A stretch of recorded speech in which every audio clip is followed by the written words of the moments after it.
إن الحمد لله نحمده ونستعينه ونستغفره ونعوذ بالله من شرور أنفسنا وسيئات أعمالنا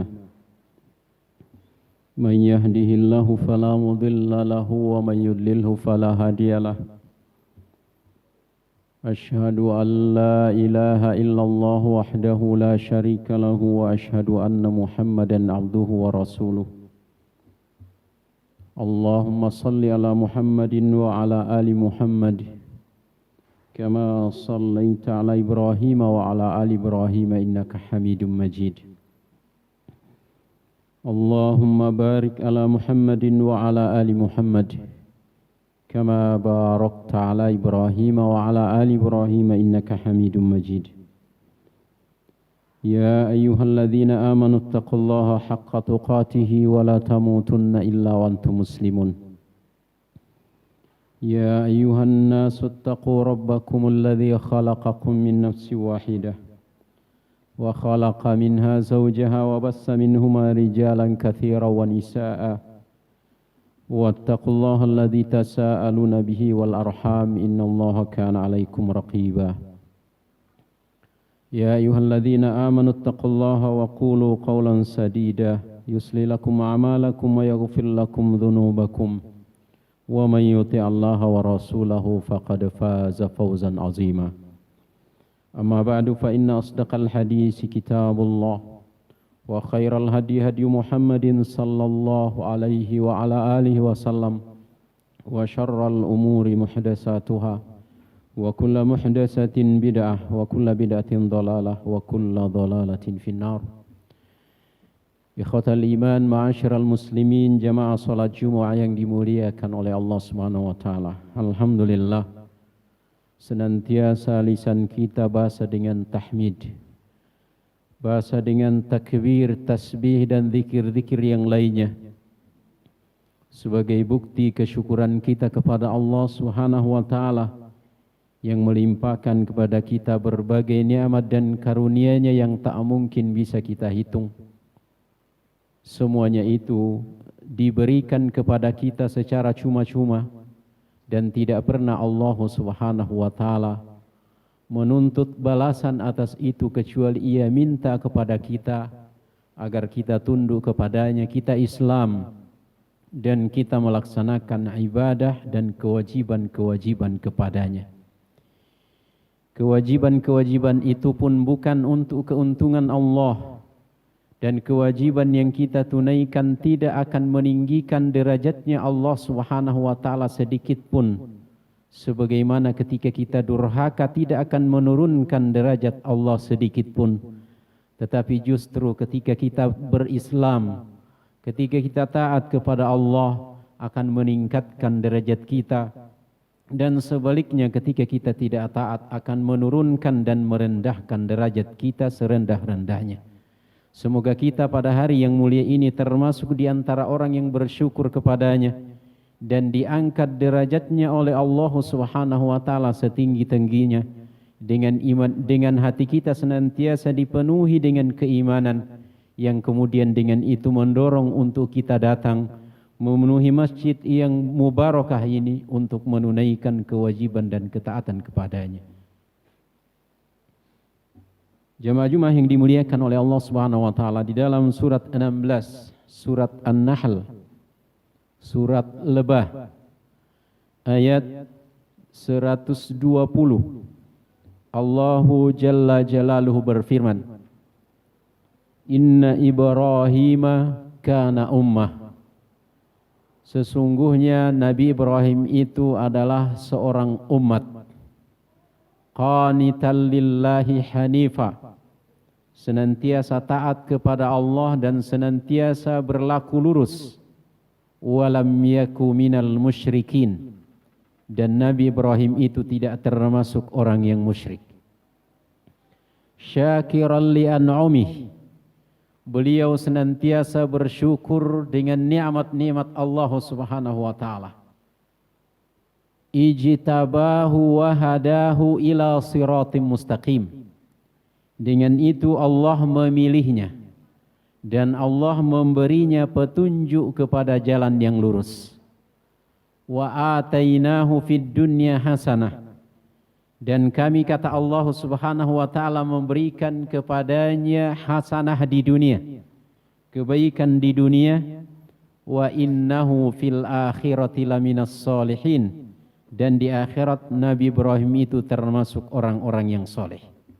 Jamaah Jumat yang dimuliakan oleh Allah, dalam beberapa ayat ini, mulai dari ayat 120 sebagaimana telah disebutkan dan beberapa ayat setelahnya, Allahu Jalla Jalaluhu menyebutkan sifat-sifat kriteria yang dimiliki oleh Nabi Ibrahim, yang kemudian beberapa ayat setelahnya Allahu Jalla Jalaluhu mewajibkan kepada Nabi kita sallallahu alaihi wasallam dan umatnya untuk mengikuti millah dan agamanya Nabi Ibrahim.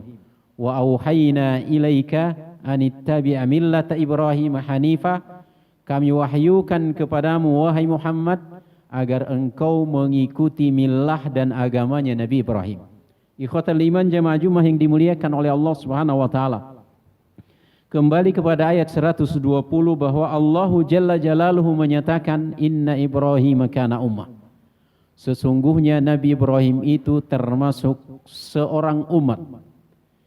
Yang dalam terjemahan Departemen Agama secara harfiah atau secara sederhana diterjemahkan, sesungguhnya Nabi Ibrahim itu adalah seorang pemimpin.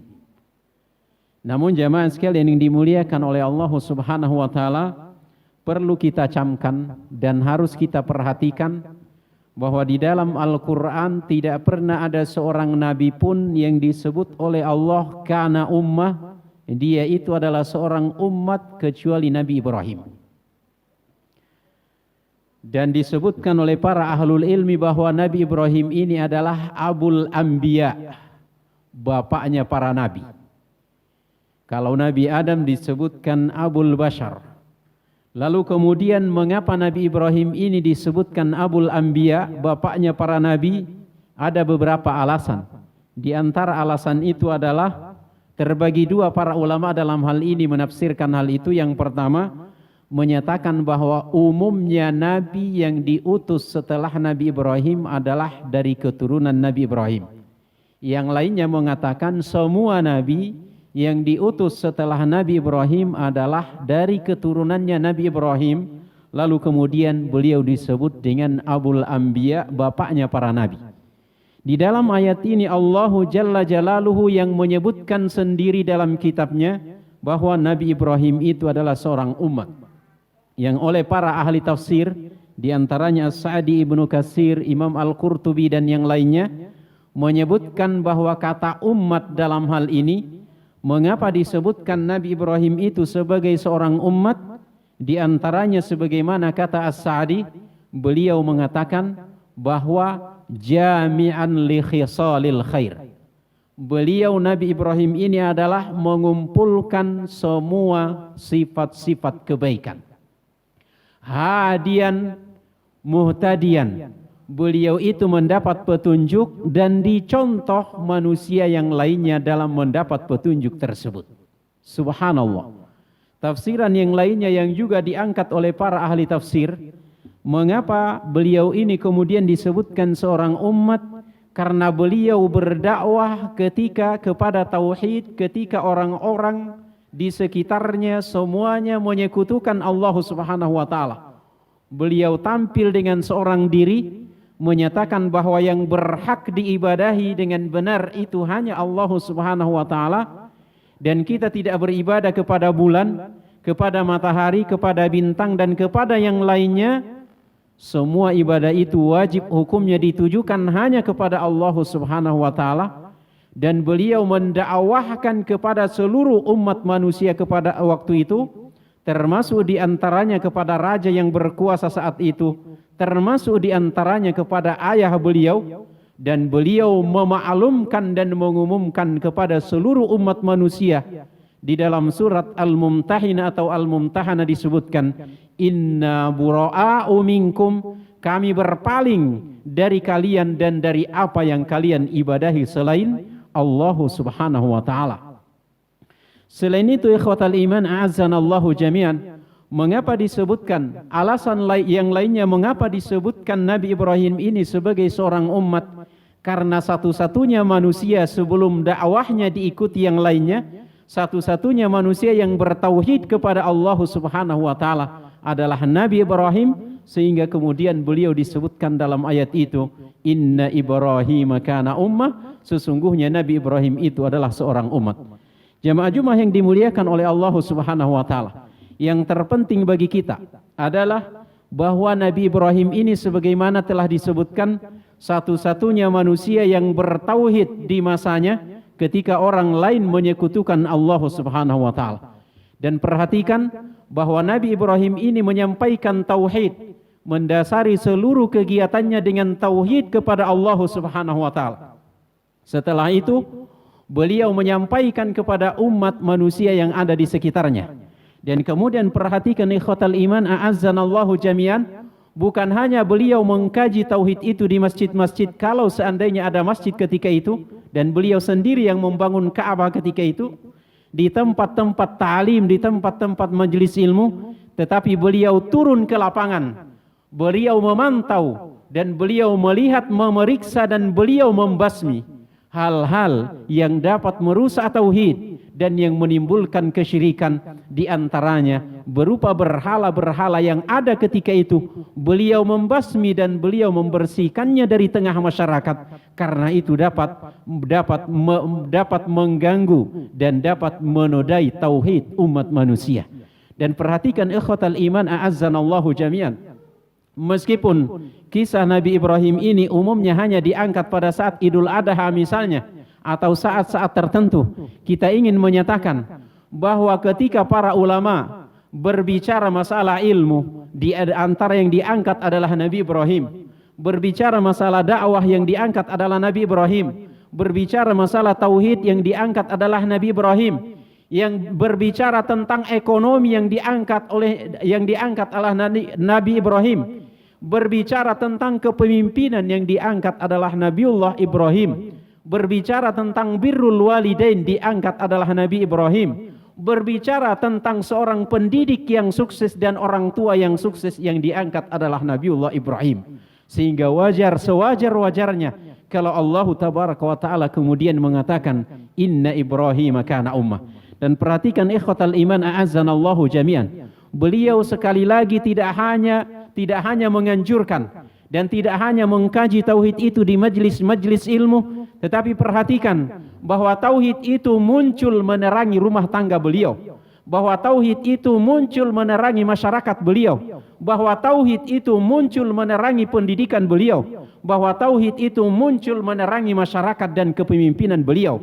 Tidakkah kita lihat dalam sejarah beliau bahwa beliau telah berhasil membawa kota Makkah itu menjadi sebuah kota yang aman, menjadi sebuah kota yang damai, menjadi sebuah kota yang kemudian makmur masyarakatnya, sebagaimana doa beliau dalam surat Al-Baqarah ayat 126, bahwa Rabbi ja'al hadza baladan amina, ya Allah jadikan kota Makkah ini sebuah kota yang aman, warzuq ahlahu minas samarat, dan berikan rezeki penduduknya berupa buah-buahan. Dan terbukti sampai dengan saat ini kita lihat kota Makkah adalah kota yang paling aman.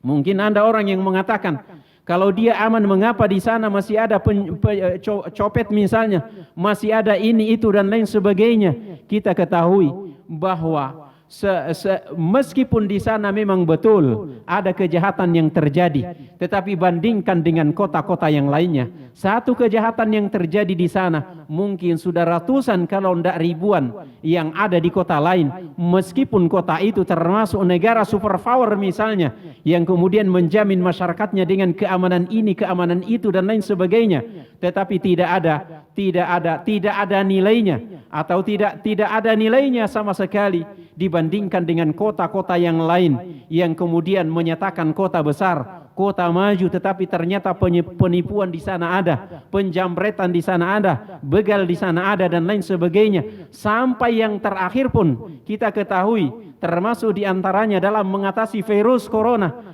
virus 19 yang kemudian disebut-sebutkan pada akhir-akhir ini, yang kemudian kewalahan semua negara untuk mengatasinya, tetapi yang kemudian jarang diangkat di media, khususnya media kita di Indonesia ini, termasuk diantaranya musim haji yang lalu sampai dengan hari Jumat, kurang lebih hari terakhir atau hari kedua dari hari tasyrik, tidak ada satupun di antara jamaah haji yang terinfeksi atau terpapar virus corona pada ketika itu. Subhanallah, ikhwatal iman, a'azzanallahu jami'an. Dan perhatikan, negara Saudi adalah negara yang paling disiplin dalam mengatasi virus corona ini, apalagi yang namanya pencurian, penipuan dan yang lainnya, menunjukkan kepada kita bahwa terbukti Nabiullah Ibrahim berhasil dalam kepemimpinannya, bukan hanya dalam satu periode, bukan hanya dalam 2 periode atau mungkin beberapa periode, tetapi beberapa generasi telah beliau berhasil dalam kepemimpinan. Beliau membawa kota Makkah itu sebagai kota yang paling aman. Dan diantaranya dari segi ekonomi pun beliau memperhatikan hal itu.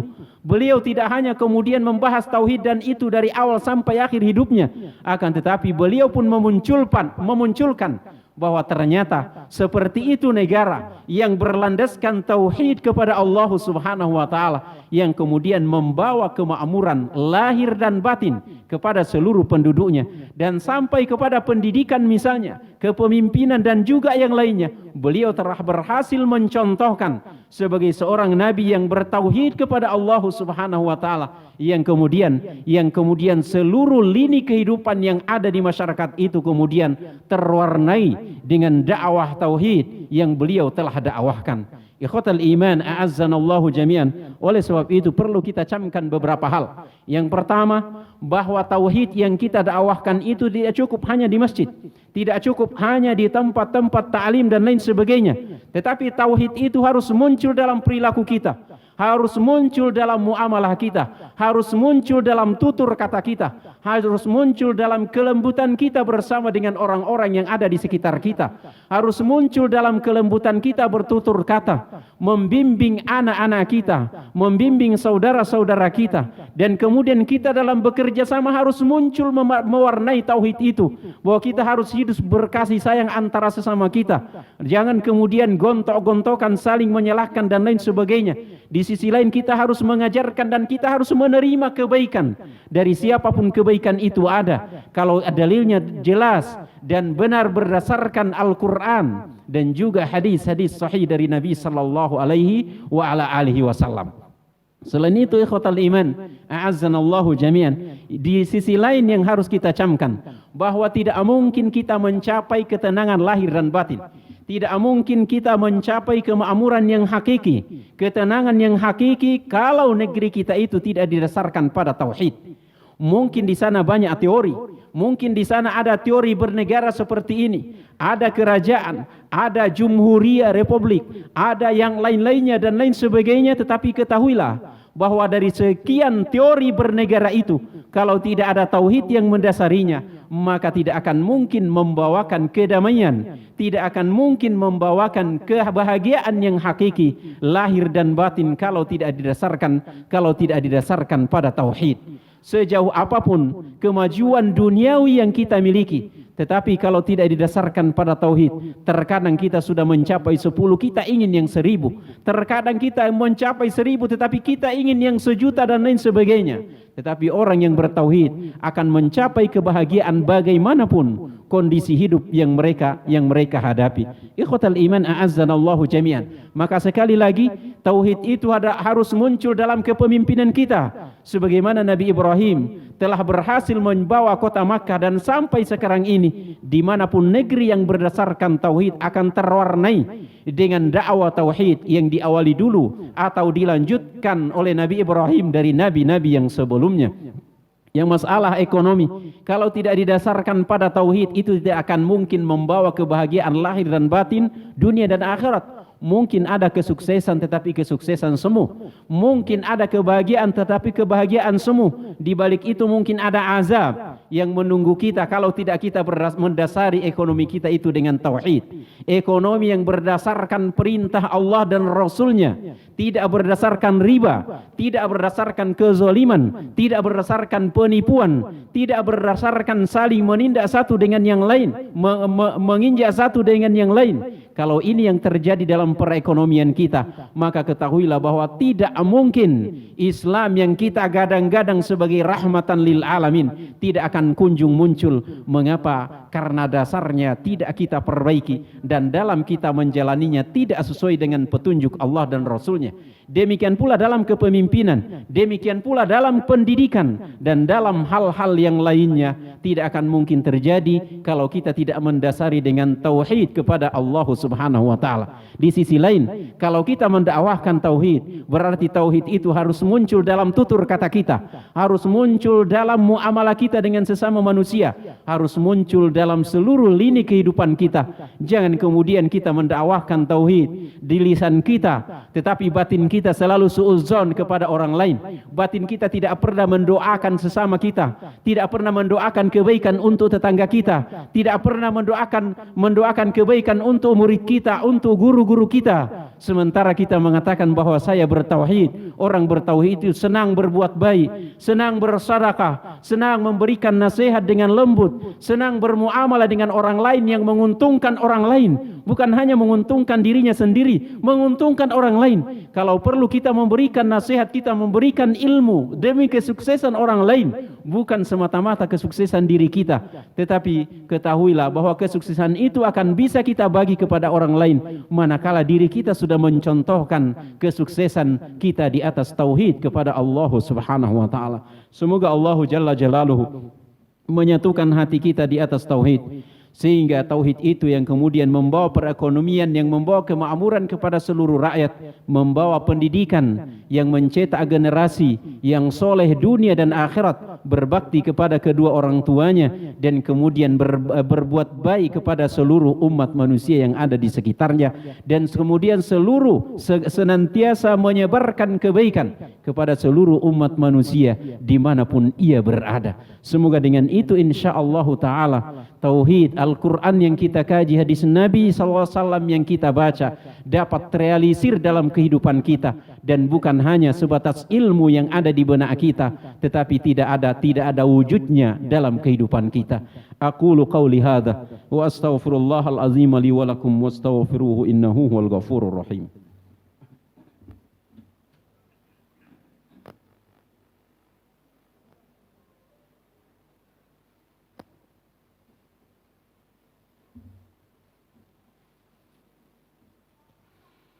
Alhamdulillahilladzi hadana lihada wa ma kunna linahtadiya laula an hadana Allah.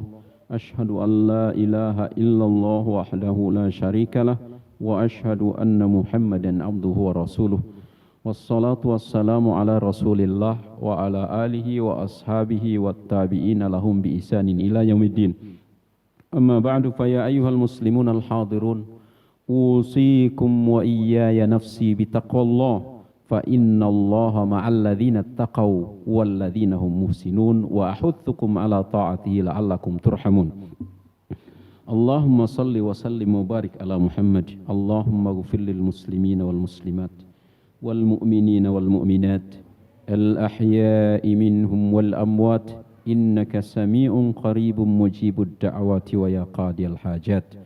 اللهم أرنا الحق حقا وارزقنا اتباعه وأرنا الباطل باطلا وارزقنا اجتنابه. ربنا اغفر لنا ولإخواننا الذين سبقونا بالإيمان ولا تجعل في قلوبنا غلا للذين آمنوا ربنا إنك رؤوف رحيم. ربنا أفرغ علينا صبرا وثبت أقدامنا وانصرنا على القوم الكافرين. ربنا هب لنا من أزواجنا وذرياتنا قرة أعين واجعلنا للمتقين إماما. ربنا ظلمنا أنفسنا وإن لم تغفر لنا وترحمنا لنكونن من الخاسرين. اللهم اغفر للمسلمين والمؤمنين والمجاهدين في كل زمان وفي كل مكان. اللهم انصر الإسلام والمسلمين. اللهم انصر الإسلام والمسلمين. اللهم انصر الإسلام والمسلمين وأهلك الكفرة والطغيان. اللهم اكشف عنا واصرف عنا هذا الوباء. اللهم اكشف عنا واصرف عنا هذا الوباء. اللهم اكشف عنا واصرف عنا هذا الوباء. ربنا آتنا في الدنيا حسنة وفي الآخرة حسنة وقنا عذاب النار. وصلى الله وسلم وبارك على محمد. سبحان ربك رب العزة عما يصفون وسلام على المرسلين والحمد لله رب العالمين. وأقم